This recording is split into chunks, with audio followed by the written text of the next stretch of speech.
recording.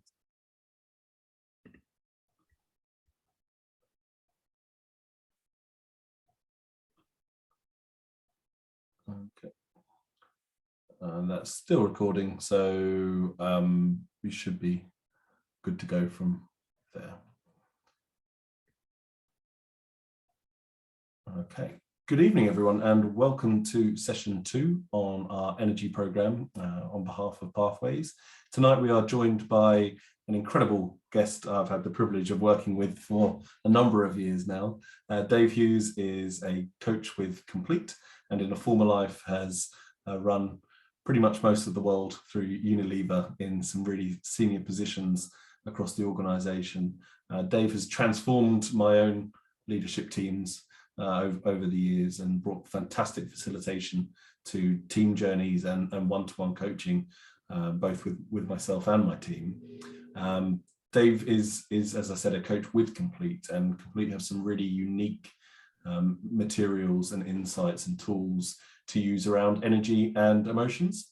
And Dave and I ran a series called Beneath the Waves together at the very start of lockdown to support leaders in education to how they were going to manage their. I don't think when we were recording that, Dave, we quite expected that it would be 2 years on that the lockdown would be finishing. No, but here we are. Here we are. So it's really nice to have Dave on for tonight's session, and I think you're going to get so much from it. But I will hand over to Dave to take us through how we understand our emotions and how they work both within us and going back to last week's work on the environment, how that links into our environment as well.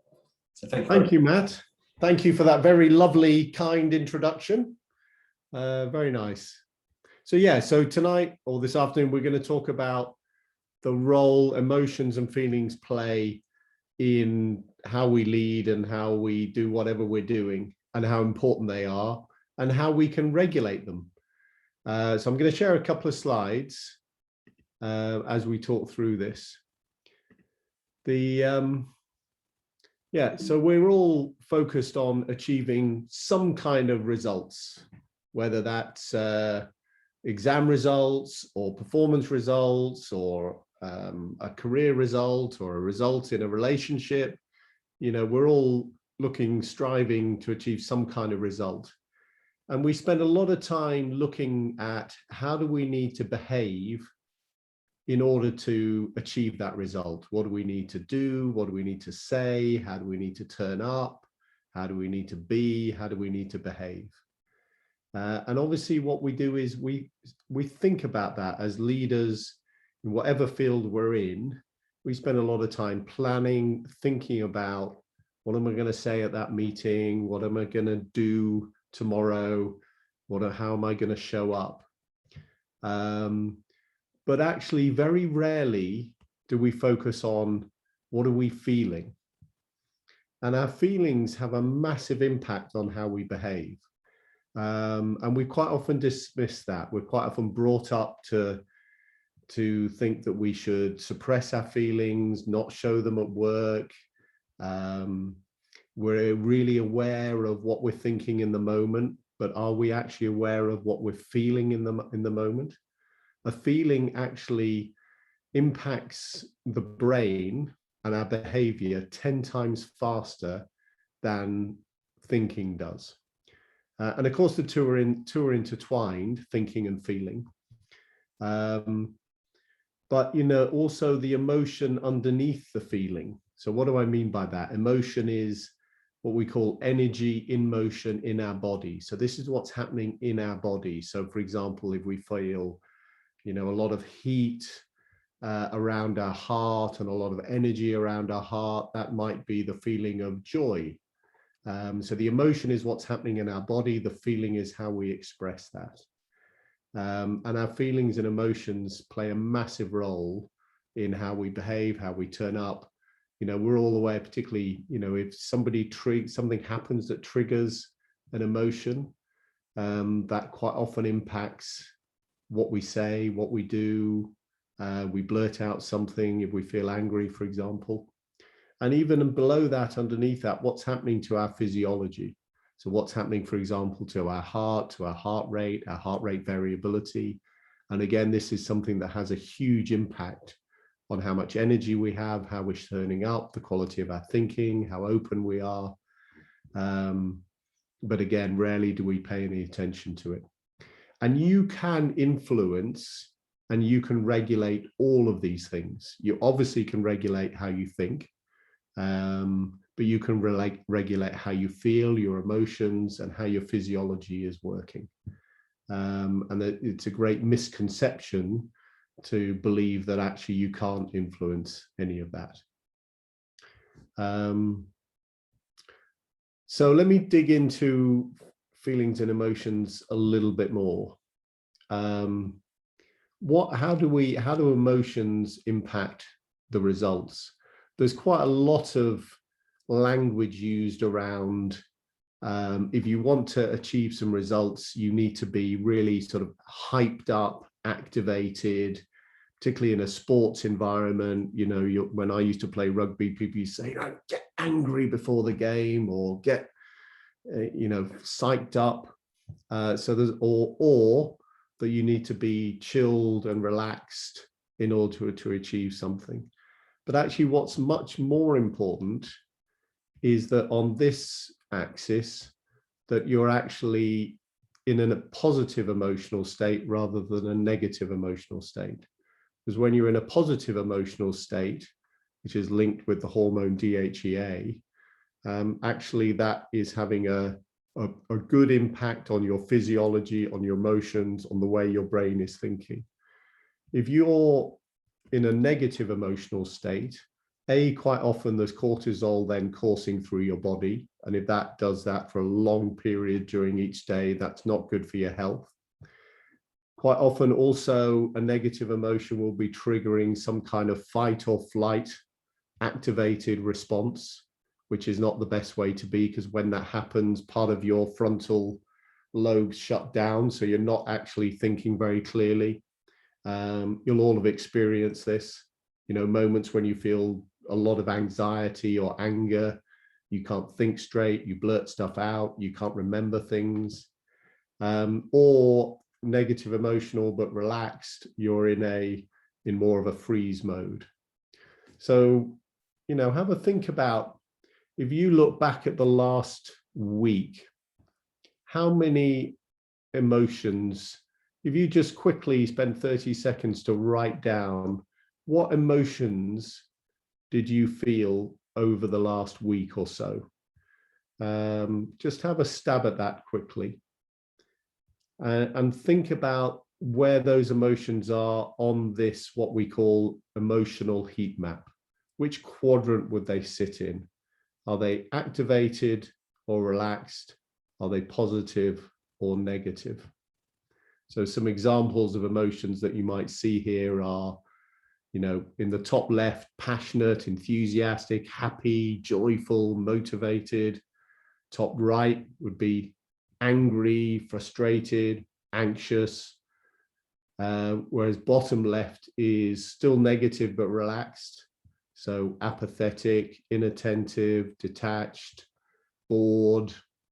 Or bottom left, calm, content, receptive, interested. Typically, when we work with people and ask them this question about how many emotions have you experienced over the last week or so, most people come up with 5 or 10 emotions. And there are actually thousands of emotions. And I'll show you what we call our universe of emotions in a little bit. But as I say, the most important thing in terms of your health, in terms of the quality of your thinking, in terms of your creativity, is to spend as much time as you possibly can on the left-hand side of this in a positive emotional state rather than negative emotional state. And I'll talk in a minute about how you can control that, how you can regulate your emotions, and how you can move from a negative emotional state to a positive one. But we'll just pause there for a minute just to see if there are any questions or any reflections or comments on what?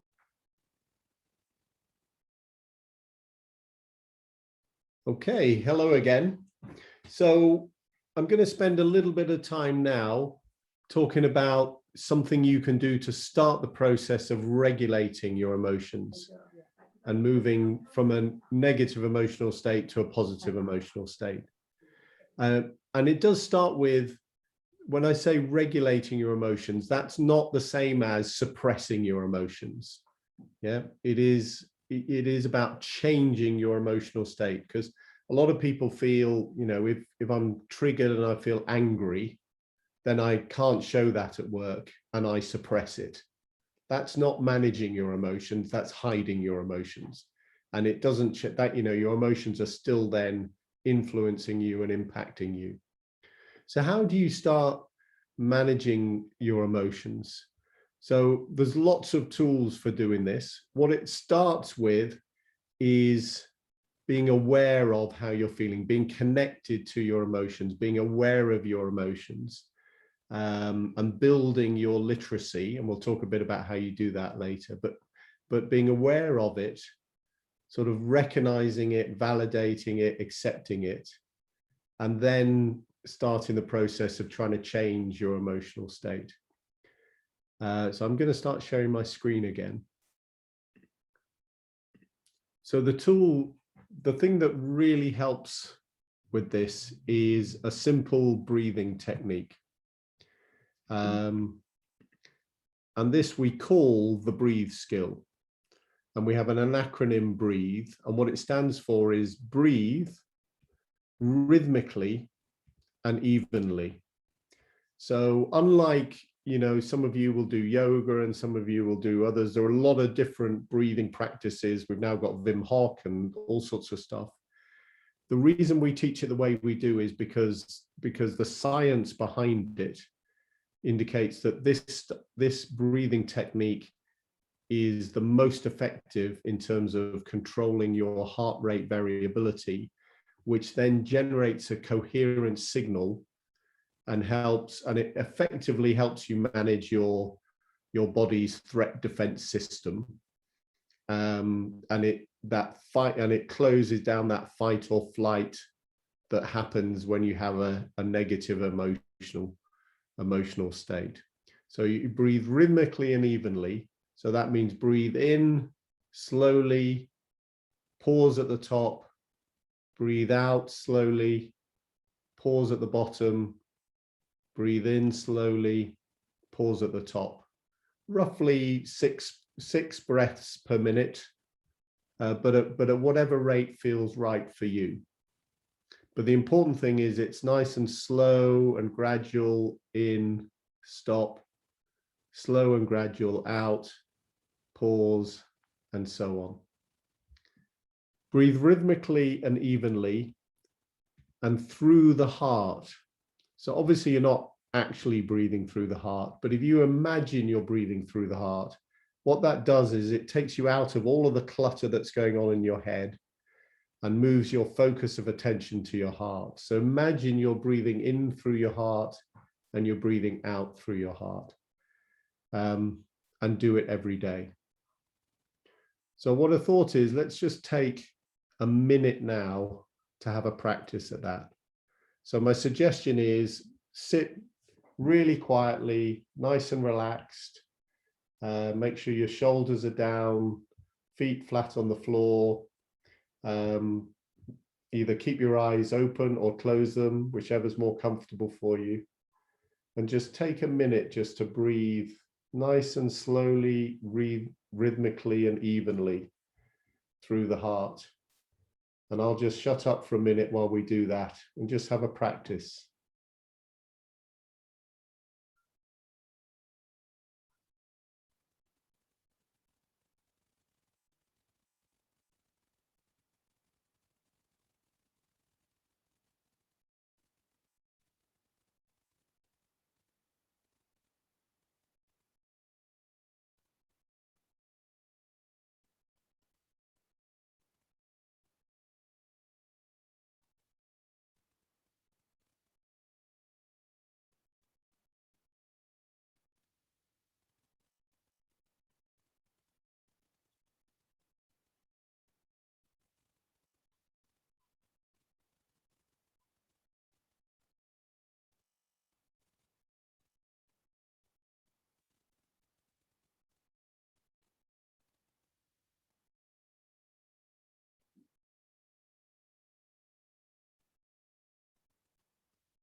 So hopefully you all found that helpful.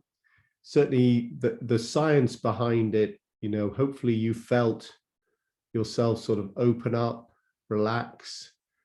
If you are in an emotional state, something has triggered something, maybe a behavioral issue in a school, or somebody said something that's triggered you feeling anxious or frustrated or angry or scared, all really natural human responses, then actually breathing in the way I've just described really helps reset and helps you start the process of moving into a positive emotional state.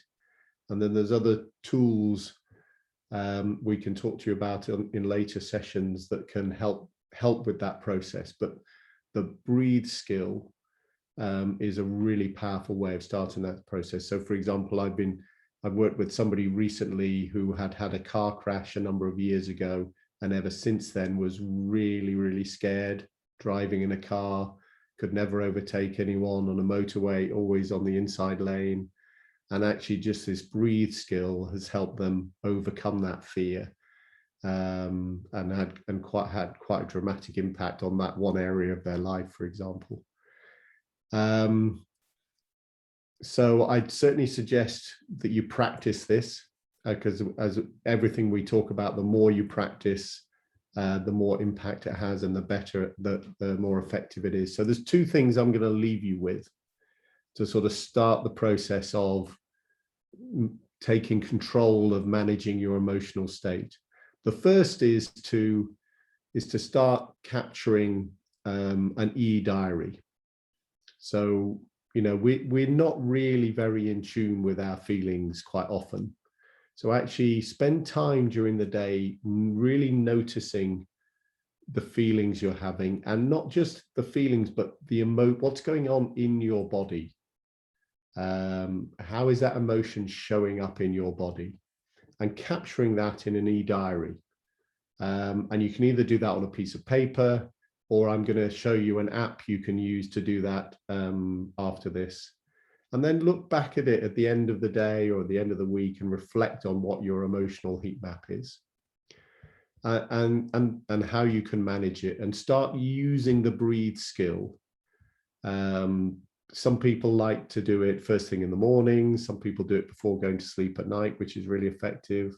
Some people, I like to use it if you've got one of those days where you're running from meeting to meeting to meeting, then actually taking a minute or two between meetings to breathe really helps sort of reset after one meeting, particularly if it's been a tough one, before you go into the next one.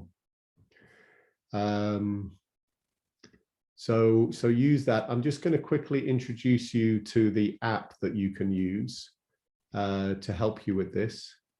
So I'm just going to share my mobile phone screen. Just give me a second just to set that up. So hopefully you can see my mobile phone now. And what you can see in the top here is the complete app. You can find this by logging in, but it's just doing complete app into your app search engine. And if you open that up and log in, then there's loads of stuff in here, but I'm just going to introduce two of them to you. One is this ability to log your emotions. Sorry, I was trying to do it on the screen instead of my phone.